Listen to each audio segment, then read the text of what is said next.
À aucun moment vous avez parlé d'emploi. Et pourtant, c'est le sujet de ce premier temps du débat. Mais c'est pas par hasard, je pense, si vous n'en avez pas parlé. Donc là, la semaine prochaine, il se passe quand même quelque chose. On va négocier, il y a des gens qui vont négocier pour vous, qui vont négocier des emplois d'avenir, qui vont négocier des contrats de génération, qui vont négocier les conditions qui, en tout cas statutairement, financièrement, qui permettront aux employeurs et aux employeurs de l'ESS de vous proposer des choses. Si vous aviez des conseils à donner aux représentants des employeurs de l'ESS dans cette négociation, si vous aviez quelques constats, quelques propositions à faire, vous diriez quoi sur cette question de l'emploi des jeunes?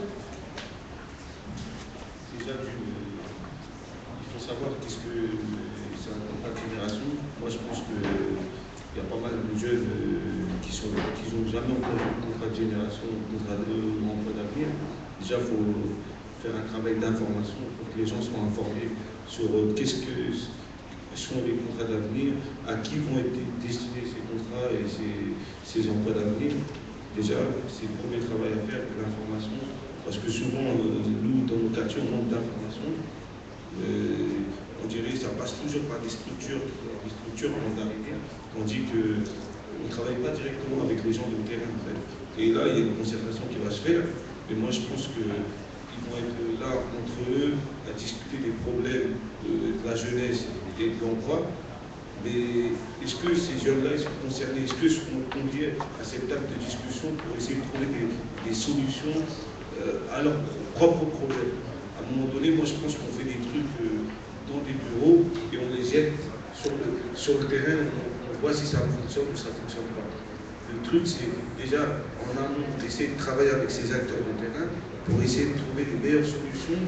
Et quand on commence à expérimenter ces solutions, on met le maximum pour que ça fonctionne.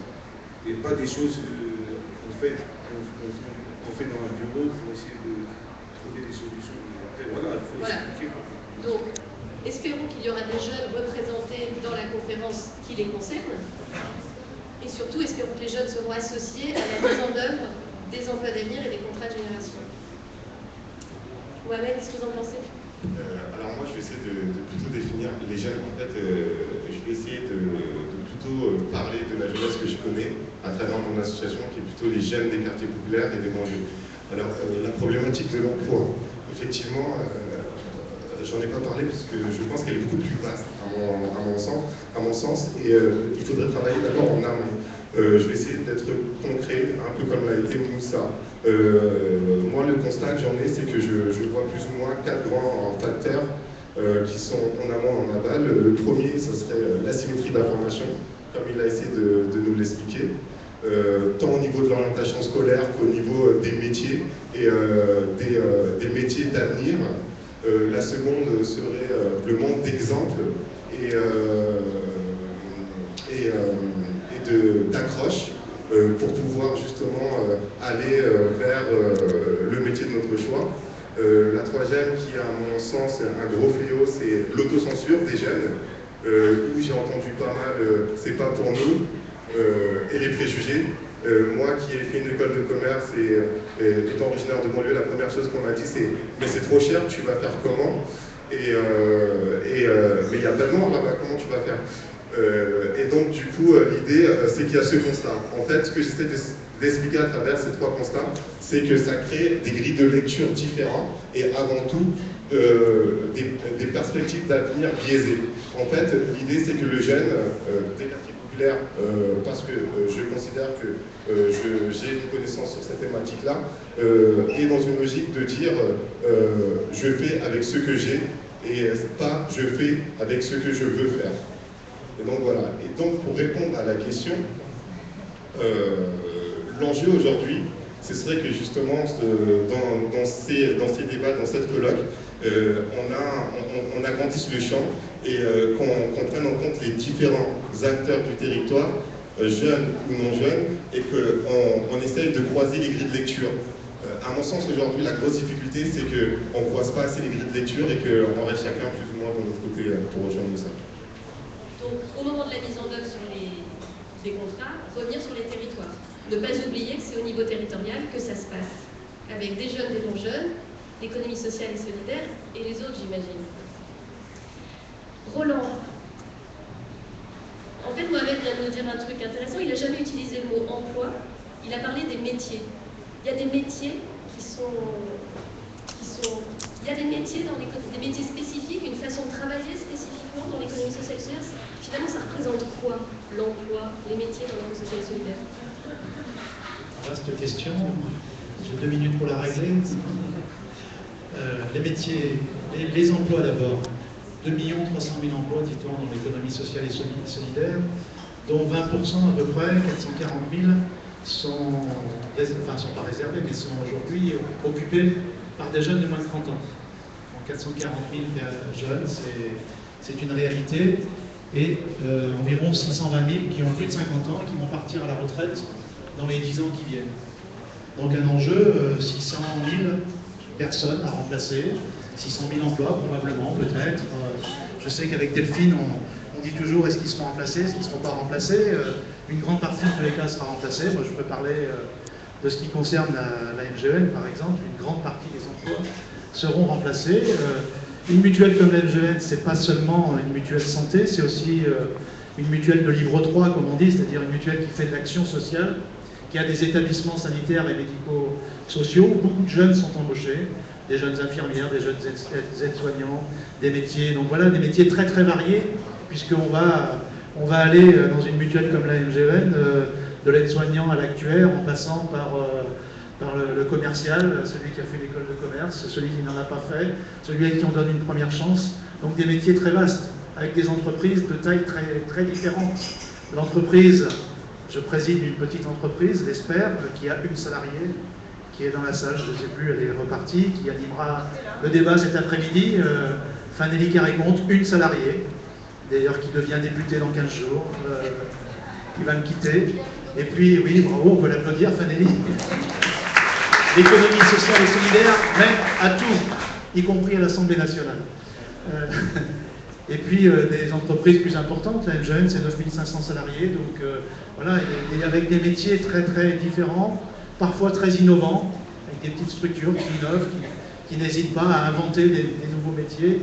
Donc je crois que ce que vous avez dit, vous deux, fait écho aussi à ma vie, à ma carrière professionnelle, puisque l'économie sociale et solidaire, c'est aussi ça. Je suis un militant, je suis un adhérent de la MGN, j'ai été enseignant, j'ai été proviseur dans une banlieue aussi, où j'ai beaucoup travaillé sur les questions que vous avez évoquées. Et c'est vrai que aider les jeunes à faire ce qu'ils aimeraient faire, et non pas aux cases dans lesquelles on aimerait les enfermer. Je crois que c'est tout un programme et que l'économie sociale et solidaire peut travailler sur ces questions-là à vos côtés avec les jeunes, à vos côtés, mais aussi avec les jeunes à l'intérieur pour faire progresser nos visions. Oui, et donc exactement dans cette ligne-là, se prendre en main, trouver des idées, réunir ceux qui ont des ressources, ceux qui ont des besoins, tout ça, ça suppose un engagement quand même particulier. Et Jacques Dasnois, je crois que dans le mouvement, vous dirigez un jeune mouvement, le mouvement pour les entrepreneurs sociaux, le mouvement des entrepreneurs sociaux, pas si éloigné dans ces modes, en tout cas dans ces modes de fonctionnement des grands réseaux et des grands mouvements de l'économie sociale ou solidaire. Qu'est-ce que vous pensez que l'emploi, c'est la seule solution? Bonjour à toutes et à tous. Rapidement 2 mots peut-être sur le mouvement des entrepreneurs sociaux, qui est effectivement un mouvement très jeune, puisqu'il date de 2010. C'est d'abord un mouvement de personnes, un mouvement qui réunit des entrepreneurs sociaux, c'est-à-dire en fait des chefs d'entreprise, des dirigeants d'entreprise, qui, comme tout dirigeant, prennent des risques, innovent, investissent, créent de l'emploi, créent de la richesse partout sur les territoires, mais qui ont choisi de mettre au cœur de leur activité l'intérêt général et de faire notamment du profit un moyen et pas une fin. Voilà. Et parmi nos membres, on est 300 aujourd'hui, on trouve des dirigeants d'associations, de coopératives, de mutuelles, de ski, et puis aussi des dirigeants d'entreprises de SA ou SARL. Nous, ce qu'on a voulu, c'est pas s'arrêter au statut. Le mouvement des entrepreneurs sociaux s'inscrit complètement dans le domaine de l'économie sociale et solidaire. Et nous, aujourd'hui, on a 3 missions.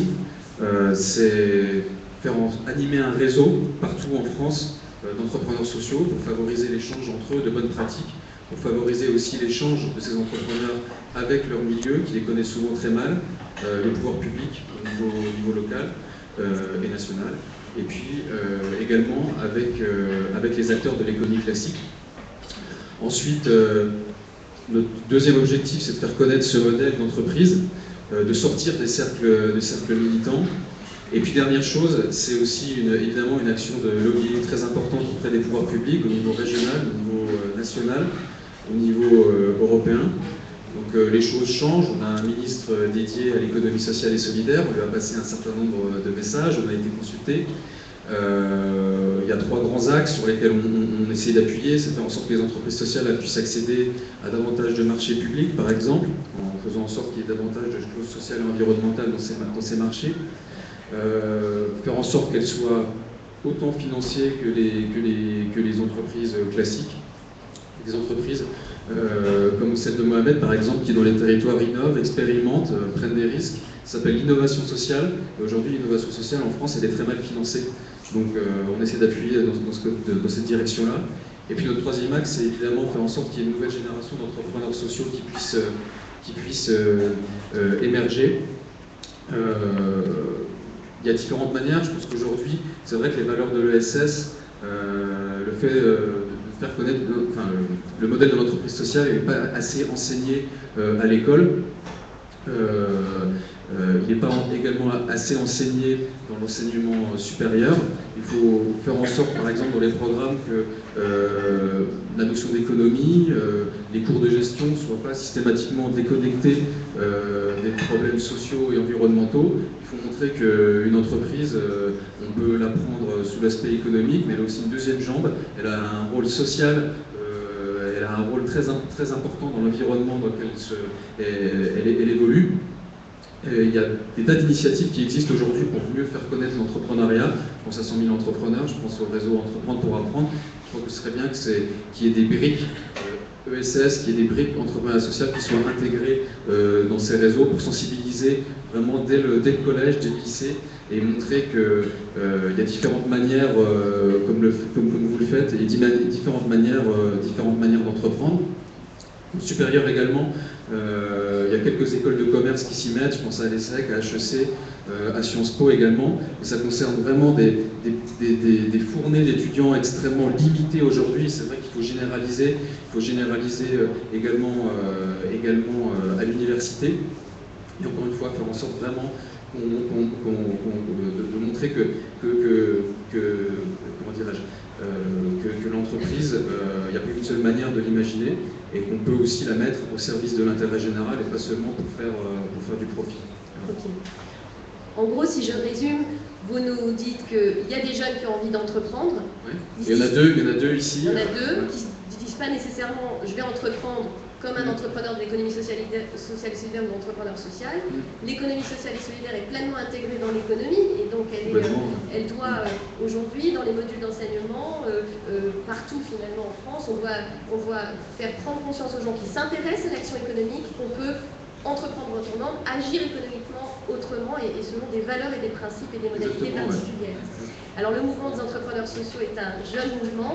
Il vient travaille en étroite coopération avec évidemment le Centre des jeunes dirigeants de l'économie sociale, le CEGES, le Mouvement pour une économie solidaire, qui sont d'ailleurs, toutes ces structures sont partenaires à la fois du labo et du programme jeunesse. Je crois que ce qu'il faut retenir, c'est que emploi, entrepreneuriat, les frontières sont finalement très, très fines, parce qu'on ne s'engage pas par hasard comme salarié dans l'éco-social et solidaire. On est quand même, le sens l'emporte souvent sur la dimension purement utilitariste, qui est normale, mais voilà.